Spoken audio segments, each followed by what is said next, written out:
আচ্ছা, তুমি কি কখনো চিন্তা করে দেখেছো যে একই ক্লাসে থেকে কেউ টপার হয় আবার কেউ পিছিয়ে পড়ে কেন? আসলে টপার হওয়ার জন্য তোমার দরকার নয় মেধা, তোমার দরকার একটি মাইন্ডসেট। আজকের এই ভিডিওতে আমি আলোচনা করব টপাররা কোন কোন মাইন্ডসেট স্ট্র্যাটেজি ফলো করে তারা পড়াশোনায় কনসিস্টেন্ট থাকে, যেটার মাধ্যমে তুমি কনসিস্টেন্ট থাকতে পারো। তো আমি মোহাম্মদ লোকমান হোসেন, পড়াশোনা করতেছি বুটেক্সে। টপাররা মাইন্ডসেট ধরে রাখতে যে স্ট্র্যাটেজিগুলো ফলো করে, নাম্বার ওয়ান হচ্ছে রুটিন বেসড পড়াশোনা। কারণ টপাররা জানে মোটিভেশন সাময়িক সময়ের জন্য কাজে আসে। ওরা একটা রুটিনকে ফলো করে এবং প্রতিদিন ২ থেকে ৩ ঘন্টা সেটা ফলো করার চেষ্টা করে এবং সেটাকে অভ্যাসে পরিণত করে। নাম্বার 2 হচ্ছে স্টাডি ইন নেগোশিয়েবল।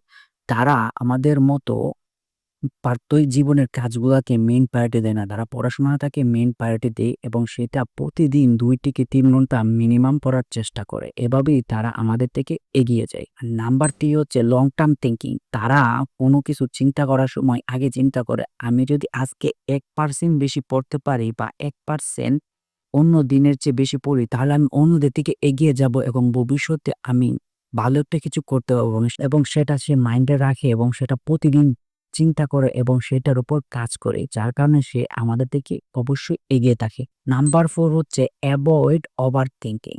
তারা জানে কোন জিনিসটা নিয়ে অতিরিক্ত চিন্তা করতে হবে এবং কোন জিনিসটা নিয়ে অতিরিক্ত চিন্তা করতে হবে না। তারা যে ম্যাথটা বেশি ইম্পোর্টেন্ট সেটা নিয়ে অতিরিক্ত চিন্তা করে, সেটাতে কিভাবে আরো বেটার ভাবে সলভ করা যায় কম টাইমে। কিন্তু আমরা কি করি?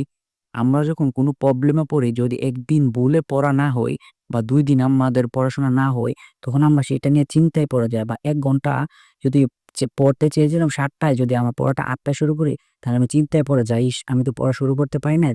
তাহলে এই চিন্তায় সারাদিনই পড়াশোনা হয় না। কিন্তু টপাররা জানে তাদের যদি কোনো টাইম নষ্ট হয়, সারাদিনে যদি ১০ ঘন্টার মধ্যে ৮ ঘন্টা নষ্ট হয়ে যায়, সে যে ২ ঘন্টা আছে সেই ২ ঘন্টা সে ফোকাস ভাবে কাজে লাগায় এবং সেই ২ ঘন্টায় সে কিভাবে বেশি আউটপুট জেনারেট করতে পারবে সেটা একটা রুটিন তৈরি করে এবং সেটা তাড়াতাড়ি ফলো করে তার পড়াটাকে কভার করার চেষ্টা করে। এটাই টপাররা ফলো করে। এবং আমরা কি করি? সলিউশন না খুঁজে কি করি? আমরা আরো বেশি এটা নিয়ে ওভার থিংকিং করি। যার কারণে আমাদের সলিউশন না খুঁজে আমরা আরো প্রবলেমের দিকে এগিয়ে যাই। তো তোমাকে আগে ওভার থিংকিং এভয়েড করতে হবে। এখন আসি, তুমি তোমার লাইফে কিভাবে এগুলো এপ্লাই করবে। এখন তুমি প্রতিদিন ৬ থেকে ৮ ঘন্টা না পড়ে ৩০ মিনিট, ৩৫ মিনিট, ৫০ মিনিট করে পড়ো এবং ৫ থেকে ১০ মিনিট ব্রেক নাও। এভাবে আস্তে, আস্তে পড়াশোনার চেষ্টা করো। এবং তুমি ওভার থিংকিং করতে পারবা না। ওভার থিংকিং না করে সলিউশন খোঁজার চেষ্টা করবা। এবং তুমি আরেকটা কাজ করতে পারো। তুমি সেলফ মোটিভেশন হওয়ার জন্য আমার একটা ভিডিও আছে, সেটা তুমি দেখে আসতে পারো। সেটার মধ্যে আমি বিস্তারিত বলেছি কিভাবে তুমি সেলফ মোটিভেট হতে পারবা।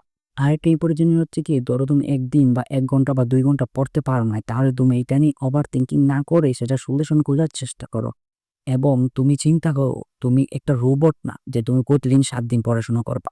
টপাররা এটাই করে। ওরা ৭ দিন যে একটানা পড়াশোনা করে সেরকম না। ওরা কিভাবে ২ দিনের পড়া ১ দিন শেষ করতে পারে সেটা জানে, সেটা ফলো করে। যদি একদিন গ্যাপও পড়ে যায়, প্রাত্যহিক লাইফে আমাদের অনেক কাজ থাকতে পারে। যার কারণে আমাদের পড়াশোনায় গ্যাপ পড়বে।